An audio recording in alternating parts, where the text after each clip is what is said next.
Hello everyone and welcome back to our channel with another interesting topic. The presentation you are watching right now does not need editing or manual updation when data is changed. The data is kept in Excel files or even on SQL or other database servers, and as soon as that data changes, this presentation automatically updates itself. It has an update button, and as soon as you press that button, all data on the presentation is updated. And you can do this without any third-party tool, with few simple steps. You may be using a lot of advanced data tools like Power BI or Python, but when it comes to utility, we all come back to Excel and PowerPoint. We must admit that these tools are the most used ones in our daily work life. So today we will automate PowerPoint and try to automatically update PowerPoint charts from SQL Server database. In this tutorial, we will create SQL Server database and tables, and then we will write a PowerShell script to insert data into that database, which we will then present on a PowerPoint presentation and update automatically. Go to Microsoft SQL Server Management Studio and connect to your SQL Server. Now, go to the databases and create a new database. Select the location where you want to create your database and enter the name of your database. Let's call our database ByteBox, which is the name of our company. Click on the OK button to create the database. And here is our database, and now we can create some tables in this database. Click on the New Query button.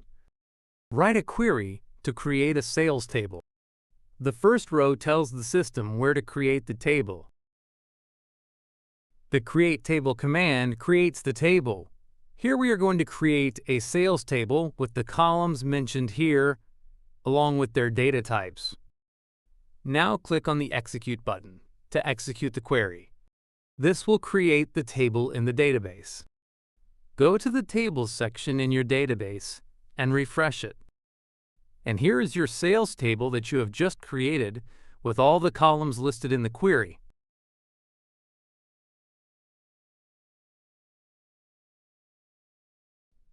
Now, if you want, you can add a computed column called Sales and calculate sales value right here. You simply have to add a column with formula instead of data type. In this case, our column would be sales, with price multiplied to the quantity as formula. Execute this query to add this computed column to your table.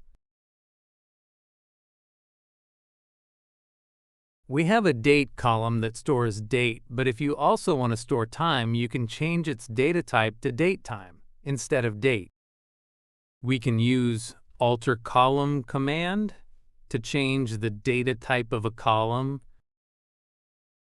Here we are using datetime, but for more precision, you can also use datetime too. Let's execute this query to change the data type.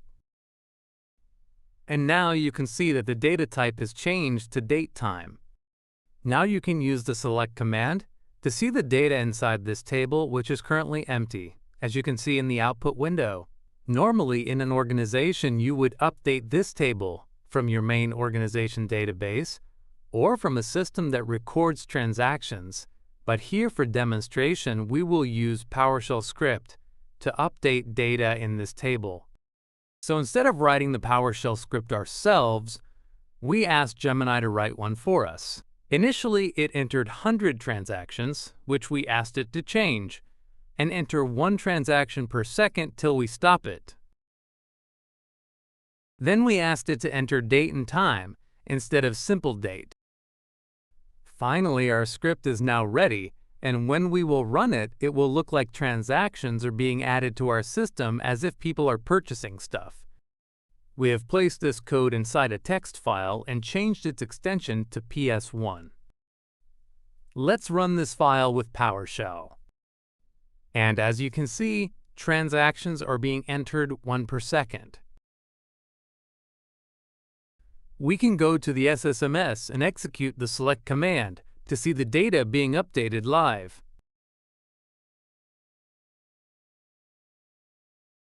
Now we will go to Microsoft Excel and launch Power Query. Then we will go to New Source and connect to our SQL Server. We have to provide the name of server and database. To get the summary of our sales data, we will use the select command and get the number of transactions and total sales. Count all will give us the number of transactions, and sum of sales will give us total sales. Now we have both numbers, so we will save this query as total sales and click on the Close and Load button.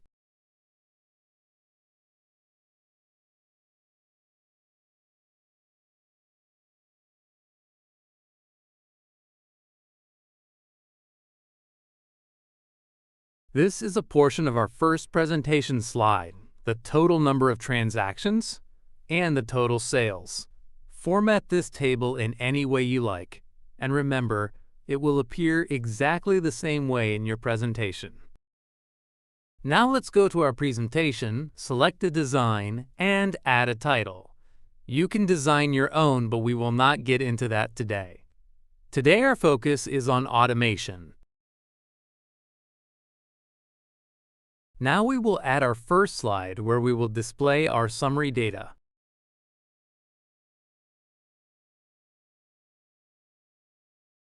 Go to the Excel file and copy the table we just created. Now we want to pass that table here in a way that it is updated automatically. And to do that, we need to paste it as Excel worksheet object link. The values in this table are too small for our presentation. We can change it through scale percentage.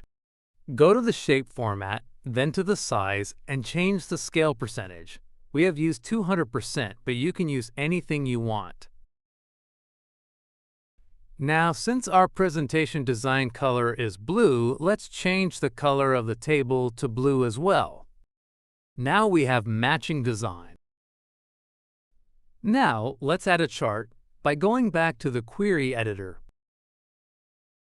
We will simply duplicate this query and change the select command to create a list of quantity and sales by date.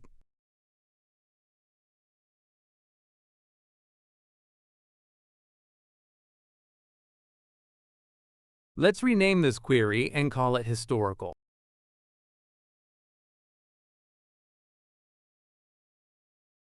Click on Close and Load button.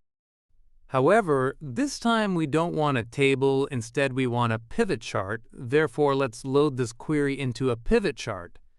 It is also a good idea to add queries to the data model. Add the date field to the axis and quantity and sales field to the values. Quantity and sales do not belong to same axis, as they have huge difference in value. Therefore, we will use dual axis chart and display the quantity as line on the secondary axis. A combo chart is best for this, and it also allows secondary axis. Simply click on the checkbox for one of the fields. We can adjust the height and width of this chart as per our presentation. Both use inches as measurement, so we will use that to set the ideal width and height. Let's use the width of title text box as reference.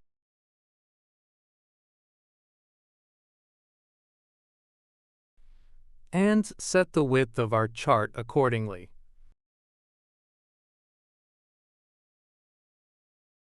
We can also change the design and style of our chart as per our liking.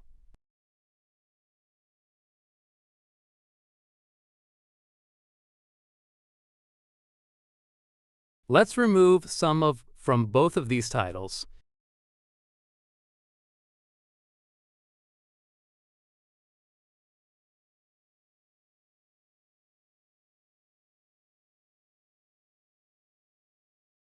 Let's also remove ungrouped values from the date field.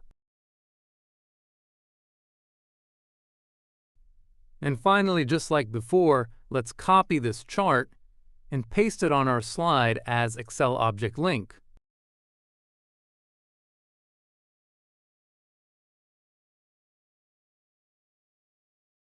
This chart shows each transaction, but if you want to show running totals, you can use SQL, mLanguage, or DAX. We will use SQL. We will add running totals of both quantity and sales in our select command using SQL query. And now we have running totals of both quantity and sales.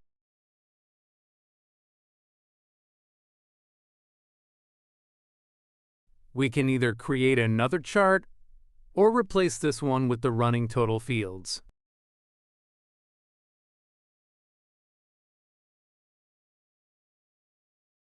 Let's add another slide and place this chart there.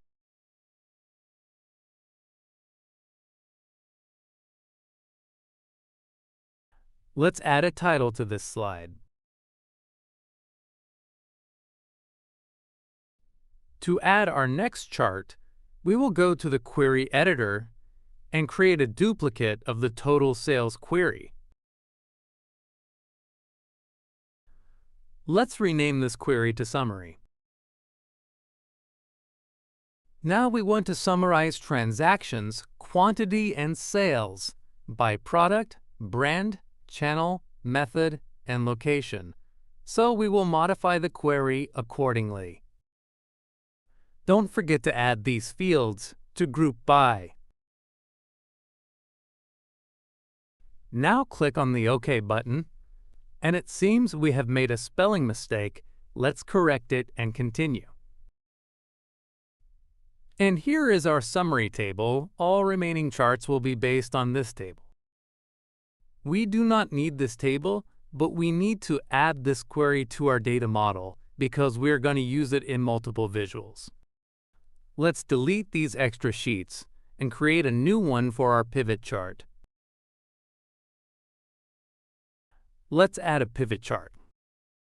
We will create the pivot table from the summary table we created earlier. Go to the pivot chart fields and select the product field as axis and the sales field as values. Select the appropriate formatting for your values from Value Field Settings. Change the title of the chart to Sales. You can change the design, formatting, and appearance of the chart in any way you want, and it will appear in the same way in the presentation. Copy this chart and place it in your presentation as MS Excel Object Link. We will create a new slide and paste the chart there, and remember, don't just paste it as an object link. Now we need to resize the chart as per our requirements, but instead of resizing here, it is better to go back to the Excel sheet and resize the chart there. Now this is perfect.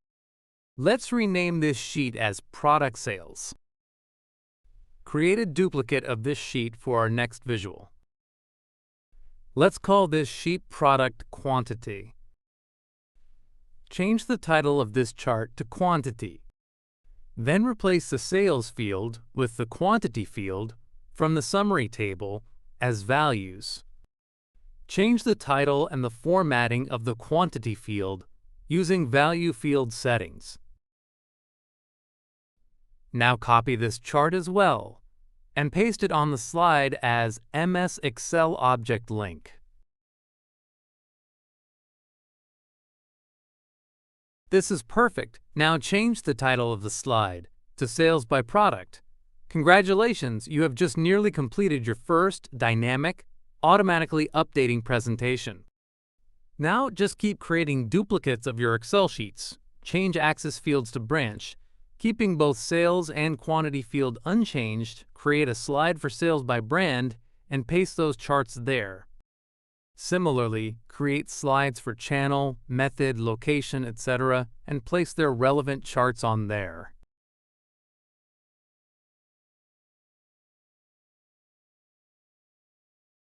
We will create the sales by payment method slide in exactly the same way, but instead of using column charts, we will use pie charts, just to show you that you can use other chart types as well.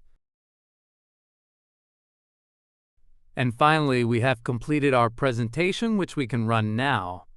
This presentation may look pretty simple, but when your colleagues will spend days updating their presentations, you will simply click a button and your presentation will update itself. As you can see, we have 23 transactions with 125K sales. To insert more transactions, we will run the PowerShell script we created earlier. Let's run it for a while, and once we have some more transactions, we can close it. Now let's open our Excel file and refresh all pivot charts. As soon as the data is updated, save the Excel file. You are free to close the file also. After that, open the PowerPoint presentation and you will notice a bar asking you if you want to update the data. Click on the Update button to update the data, and you will now see that you have the latest information in your presentation. Now you can run your presentation with updated information without even editing a single character on your presentation. And with this, we end our tutorial. See you in future with another interesting topic. Till then, take care and have fun learning.